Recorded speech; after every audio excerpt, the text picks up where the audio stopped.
Ана мен бала. Бір күні жолдасы жан-жарын мейрамханаға кешкі асқа шақырады. Бірақ әйелі ұсыныстан бас тартып, «Мен сені басқа бір әйелді шақырғаныңды қалаймын», дейді. Түк түсінбеген күйеуі, «Сен менің жар дегенде жалғыз некелі жарымсың.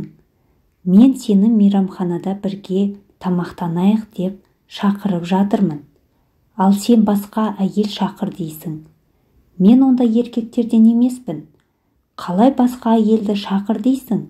Кімді айтып тұрсың сонда?» дейді. Сонда әйелі, «Мен сенің өз анаңды шақырғаныңды қалаймын. Сендер бірге тамақтанбағалы, қыдырып, бірге уақыт өткізбегелі көп болды ғой», деп сүйікті жұбайымен бірге қыдыру үшін өзінен гөрі енесін жоғары қойып, парасаттылық танытты. Мұны естігенде күйеуі қатты таңырқады, әрі әйеліне риза болды. Бірден анасына қоңырау шалып, мейрамханаға кешкі асқа шақырды. Анасы алғашқыда өз құлағына өзі сенбеді. Шақыруды қуана-қуана қабыл алды. Жұмыс аптасы аяқталғанда, жұманың кешінде анасын алып кетуге үйіне барды. Бойында біраз толқу бар. Анасы сыртта күтіп тұр екен. Оның да толқып тұрғаны байқалады. Екеуі әңгімелерін айтып, сыр бөлісіп ұзақ отырды.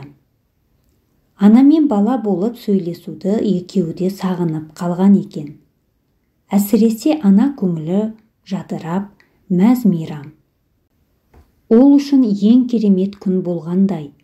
Тіпті мұндай үлкен мейрамханада болмаса да, жерде отырып ұлымен бірге тамақтанғанның өзі оған зор бақыт сыйлайтын еді.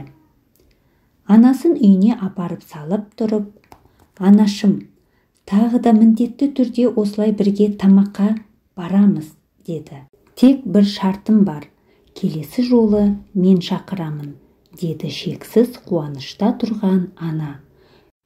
Үйіне барғанда кездесулерінің қалай өткенін сұраған әйеліне, «Тамаша, өзім ойлағаннан да керемет өтті», деп жауап қатты.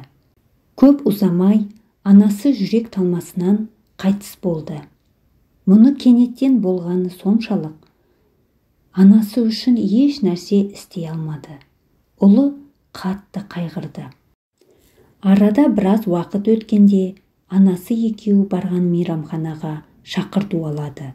Тамақ толықтай төленіп қойған екен. Шақырудың жанында бір хат бар еді.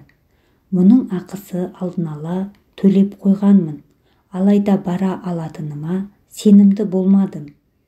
Дегенмен, 2 адамға арнап төледім. Біреуі саған, екіншісі әйеліңе. Сол кеш маған қаншалықты қуаныш сыйлағанын саған айтып жеткізе алмаймын. Сені қатты жақсы көремін, ұлым». Уақыт пен дүние мәңгілік емес. Ең маңыздысы жақын жандар мен өмірлік құндылықтар.